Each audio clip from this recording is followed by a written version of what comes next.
This is Brad Dacus of the Dacus Report, heard weekly on Bible School Radio 91.3 KDKR Decatur, Dallas, Fort Worth, and on 91.3 KYJC Commerce. Portions of KDKR's daily programming do not necessarily reflect the views of the management or staff. Prudent Money with Bob Brooks is sponsored by the Prudent Money Foundation on 91.3. So what is the rule of thumb regarding emergency funds? Today we're going to take a look. Stay tuned for Prudent Money.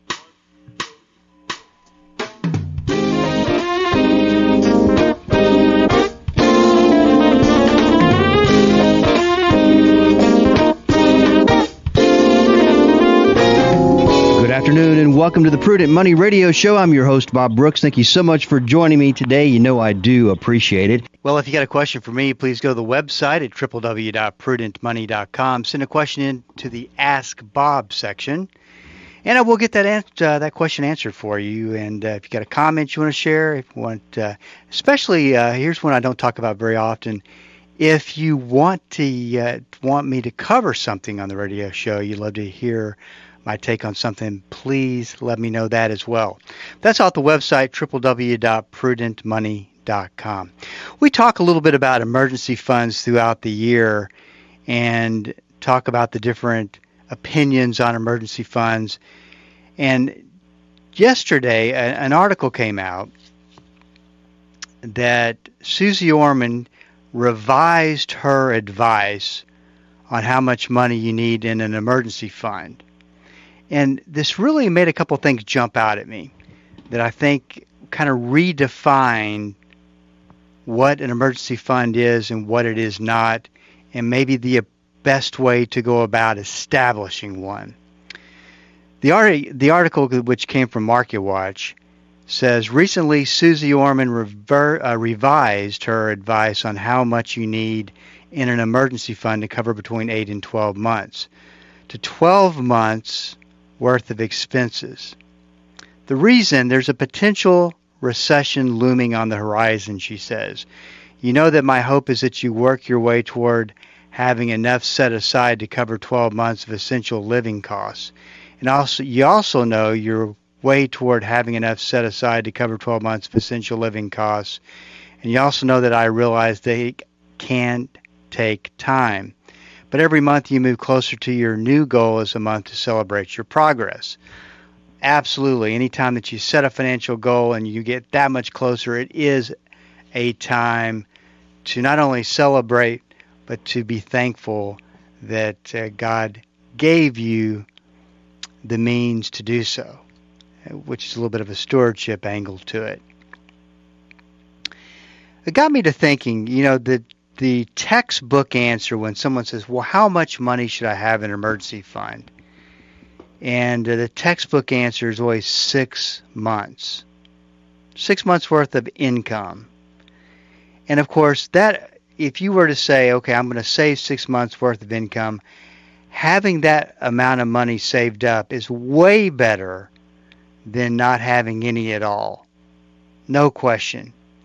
But I've always felt like there's got to be a better way.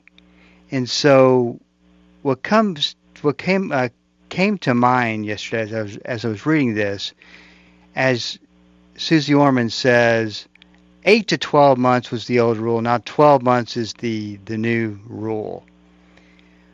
And she says that because of a potential recession looming on the horizon. Now, I don't know about you.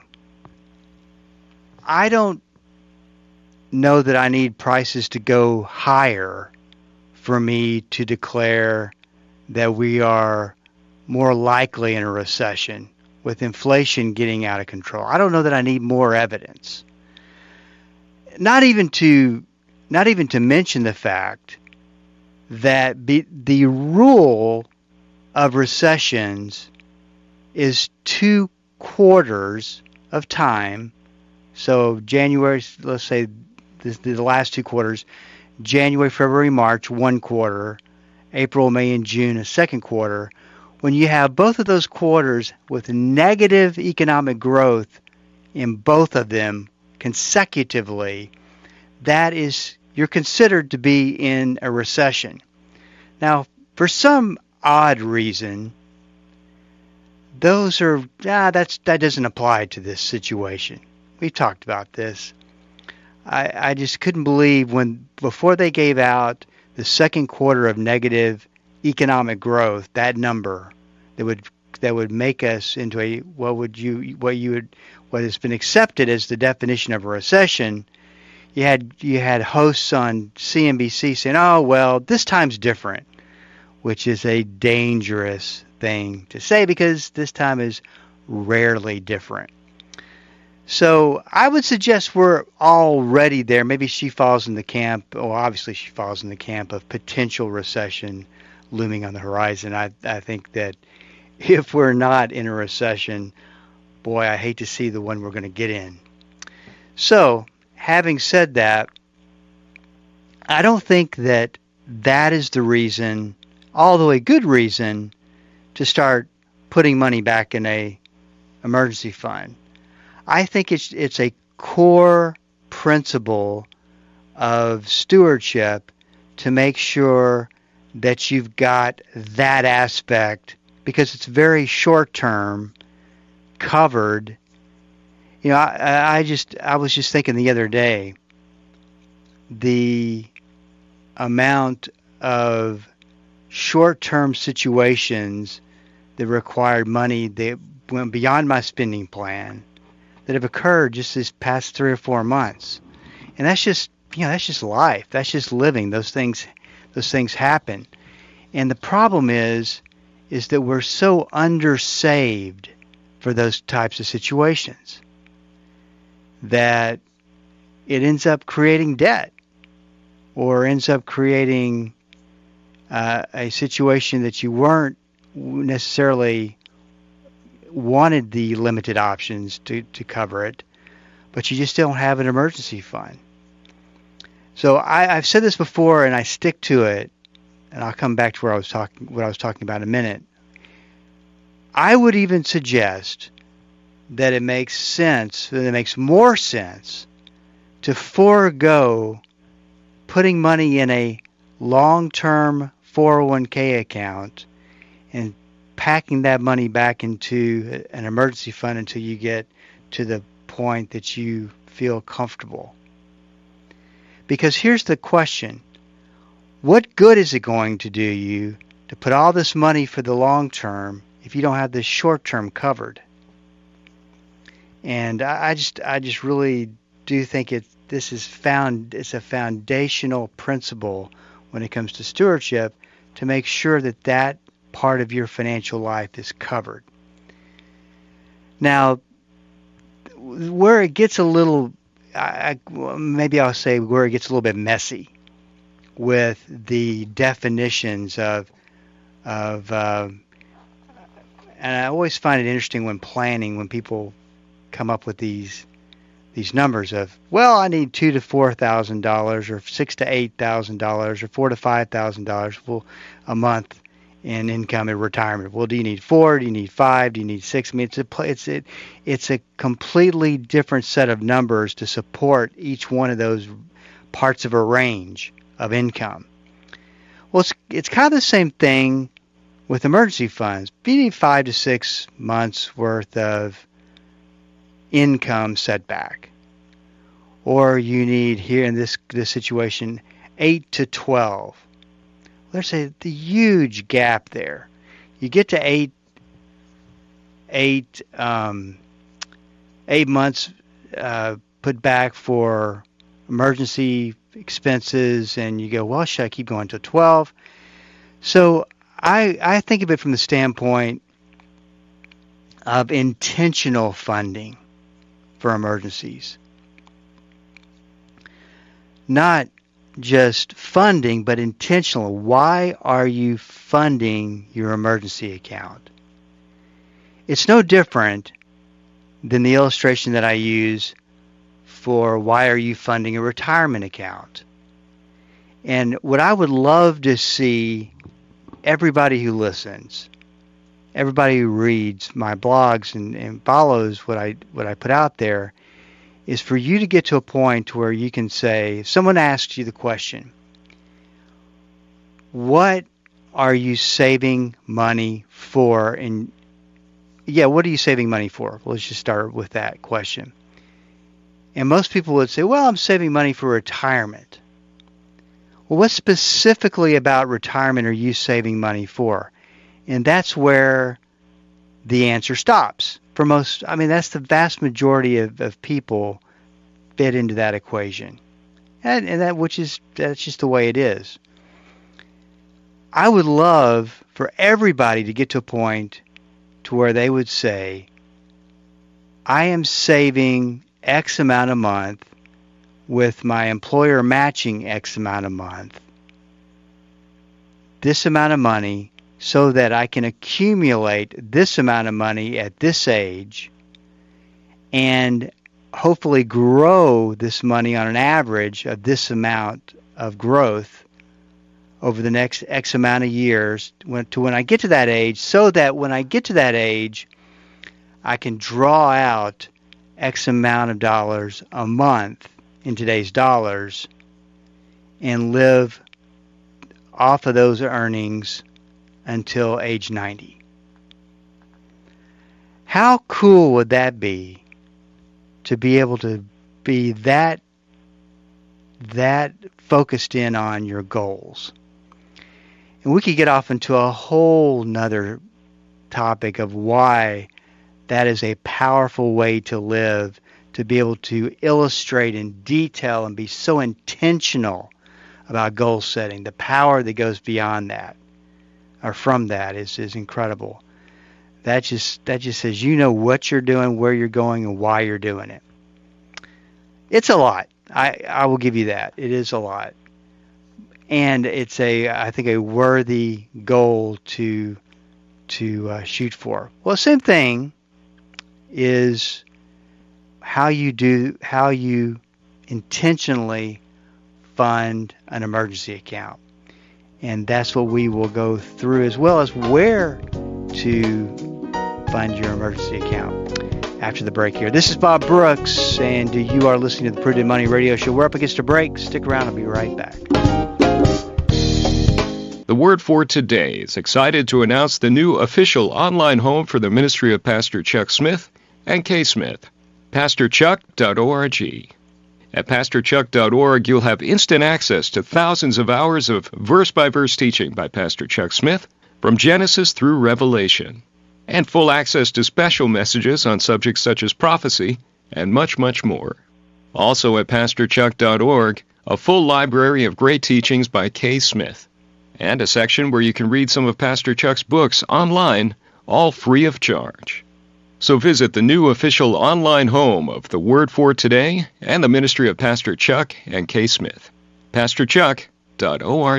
Hi, this is Bob Brooks. What is the single most important verse on stewardship? Well, you can find that verse in two books, word for word, Matthew 6:24 and Luke 16:13. No one can serve two masters. Either you will hate the one and love the other, or you will be devoted to the one and despise the other. You cannot serve both God and money. Wow, what a powerful statement. On the Prudent Money Radio Show, we talk stewardship and how to stay in a committed, surrendered stewardship relationship with God. Listen to the Prudent Money Radio Show weekdays at 3 p.m. I'm John Eder of Live the Word. I want to invite you to join me at 4:45 weekdays right here on KDKR 91.3 FM. We look at our world in light of what the Bible says the world's going to look like before Jesus Christ returns. And we answer some important questions, very practical questions about how do we live in a day like this. So join us, again, 4:45 p.m. right here, 91.3 FM, Bible School Radio. Welcome back. This is Bob Brooks, and you are listening to the Prudent Money Radio Show. Thank you so much for joining me today. You know I do appreciate it. If you got a question for me, please go to the website at www.prudentmoney.com. You can send it in. I will get back with you. If you've ever sent in a question you didn't get a respond, please check your spam filter or give us a call. It's real easy. We're here. Want to make sure that you get your questions answered. That's all at the website, prudentmoney.com. So we're talking about intentional funding for emergency funds. So I want to invite you to think a little bit differently to what Pop Culture Finance puts out there in the textbooks and in the articles of you need 6 months of income. Well, maybe you do, maybe you don't. There's two overriding issues with how you set up and categorize and fund an emergency account. First of all, that you've prayed over these answers, something we, me included, forget to do sometimes, and that we have peace for that these are the answers. And remember, none of these answers are cast in stone. You could think that, well, this is the answer that I want for this category. Then 3 months later, something could happen. You can go, well, I need to change that. And of course, this is a goal you work towards. If you look at the statistics, people are way beyond ready for an emergency to happen. But you got to start somewhere. Got to start somewhere. And you could add categories to this as well, but I call this intentional funding because you're defining what an emergency account should be there, what should be there ready to fund in the event if something goes outside of your spending plan. The first category is your house. And I talked a little bit about this last week. Anything your house can break down, needs to be repaired. And there's a certain dollar amount that you'd feel comfortable with having put back for that cost. One of the things I would encourage you to look into and make sure you get with a reputable one is these home warranties. You pay X amount of dollars a month. It's not too terribly expensive, and it covers you on the big ticket items. It will cover the vast majority of that expense. On the smaller ticket items, it covers all of it most of the time. And I'm a big believer in warranties, and so there's my bias. So bias alert. The second category is your expenses for your car. This is one of the reasons I love having, if you've listened to us on a Friday, Tony Joe comes in, and we've been doing this program from day one, so I can't remember now, almost 23 years. And Tony Joe comes in every Friday and talks about cars and why we do this is because your car could be, if you add it up all throughout all the years of your existence, could be one of the most, or probably is one of the most things that you spend the biggest amount of money on outside of your house, probably even more than college expenses, I would assume. So being able to make sure that you're spending that money efficiently, effectively, but I would suggest it makes sense to have some money put back in that category. And you may say, I don't need that category. I've got a 5-year warranty on my car. Everything's covered. So it may be for a different season that you want to cover that. Then a category that I like is just miscellaneous expenses, smaller things that pop up that you don't really know about, you don't expect to come in. And then, of course, the biggest aspect of any emergency fund is replacement of income. This is when you get laid off. And this is, something that concerns me, I think, as we see more and more of the statistics that point towards unemployment starting to rise again. And really, what is the true unemployment number? I think it's a much larger problem than the media is letting on that it is. Well, actually, the media gets fed the information that they report. And as you and I have talked about on many occasions, that a lot of that information is not really very accurate. Anyway, I don't get off on that rabbit trail. But is it, 4 months of income, 6 months of income, 8 months of income? Of course, that's going to be the biggest aspect of the biggest category of your emergency fund. And then, one we hate to talk about, cross our fingers it won't pop up, is the medical expenses. And that is the deductibles, that is the co-payments, that is the prescriptions, that's it's just, you go through all the different things, and it does add up. And you got to think about, well, if this occurs, what am I going to use to pay for it? And maybe it's that you put income and medical as the top two categories that you want to fund as quickly as possible. And this is not an exact science, but what it does is it gets you focused in on a more exact number that you can look at and rely on, instead of just saying, well, 8 to 12 months. Well, is it 8 months? Is it 9 months? Is 12 months? Where do you really get that number from?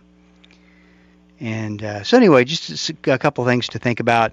This is Bob Brooks, and you are listening to the Prudent Money Radio Show. So this came off of one question, off of a two-part question. The first part of the question is, what is your rule of thumb in finding a place to hold emergency money? One thing that, interestingly enough, because I guess I wasn't paying attention to it as I should have, interest rates, as we have painfully been aware, have been hardly almost 0 to 1/4% on money that we leave in a bank. The joke is, at some point we're going to be paying the banks to leave our money in the bank. It's just pathetic, very pitiful how low the interest rates. And that's a function of the Federal Reserve Board and the way that they have handled interest rates. But it's just been non-existent, so I haven't really paid that much attention to it but what's ended up happening, because of what the Federal Reserve Board has done with interest rates, the short-term interest rates have been going up, which means now you can actually get a little bit more for your emergency fund money, savings money, whatever you call it, in banks. So interest rates have changed. So this is my invitation to you to go check out what you're making on cash, and to see if there's another better option for you. So let's talk about what I would call the three places that you can put your money back for an emergency fund. Obviously, the first one is banks. The second obvious fact is banks are there to make a profit, and it's a business, and so they're going to give you as little as possible that they can get away with, which is what they've done. So to me, the big banks are not a great place to have money saved back. Then there's online banks. A little bit more, maybe some of the more competitive rates.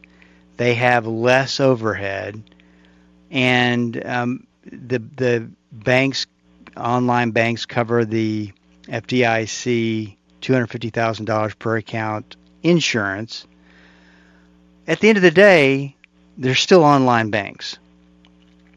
So